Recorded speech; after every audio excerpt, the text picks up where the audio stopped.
Yine merhaba arkadaşlar. Bugün Minecraft'ta size bomba şeyini aletini yapacağım. Öğreteceğim. Şimdi ismi yok dedim. Hayatta kal. Ay, yaratıcılık daha fazla dünya seyircini diyor. Hileleri açık, tamam. Varsayılan dümdüz dümdüz yapalım, tamam. Tamam, bastım ve dünya oluşmaya başlıyor. Birazcık bekleyeceğiz, tamam. Şimdi burada alacağımız eşyalar. Şimdi ben size çok yapmayacağım. Ateş topu alacaksınız biraz.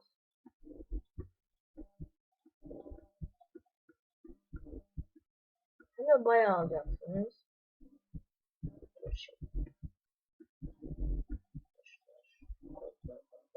Aynen. Koyalım. Çünkü buraya bayağı eşya alacağız. Şunları böyle koyabiliriz. Bu kadar sizce az mı? Bilmiyorum, işte bu kadar alıyorsunuz. İstediğiniz kadar. Sonra neredeyse, evet, evet, buraya giriyorsunuz ve buradaki fırlatıcıyı alıyorsunuz. Buton şalterlerini. Bunu bir tane bunda alıyorsunuz ve tamam. Bir de şundan. Ama bu üçlü ayrı, bundan değil, ikili. Bir de bunu. Bu kadar. Buralarda boş kalmasın, bari bundan koyalım. Evet. Tamam. Abo, unuttum. Çabuk koyalım. Tamam. Şöyle.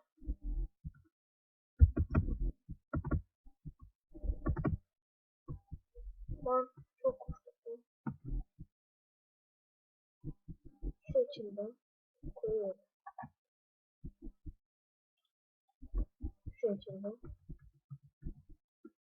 Sonra koyuyorum.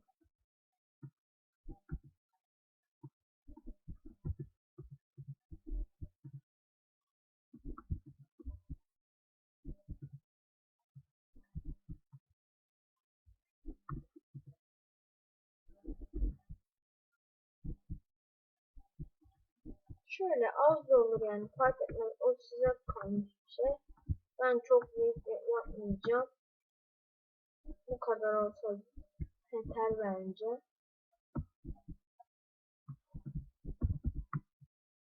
İlk önce hallettiğimizi belli.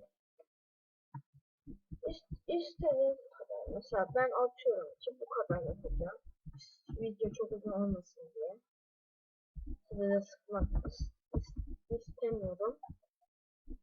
Buralara içine girip ateş topu koyuyorsunuz. Evet. Sağ kliple buraya girip şöyle şunları koyuyorsunuz. Aslında koyduk. İstediğiniz kadar, o size kalmış. Atıyorum 5-10 tane koyabilirim. Sonra şu kızıl taşı alıp buraya böyle yapıyoruz. Ardından bunları şu şekilde bu tarafa bakacak ama şu tarafa atacak şekilde koyuyoruz. Pardon, bu şekilde.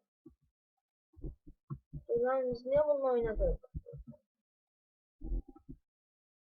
Şu şekil. Evet. Sonra kızıl taştan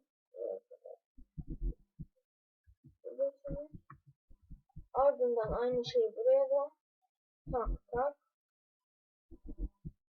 sol sol sol sol.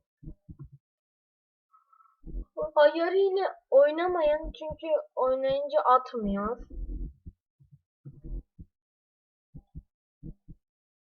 Evet, araya bunu koyuyoruz. Aç kapı, aç kapı, aç kapı şey yapıyoruz ve fırlatıyor. Evet bak.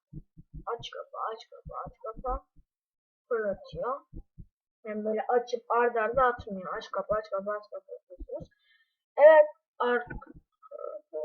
arkadaşlar bugünlük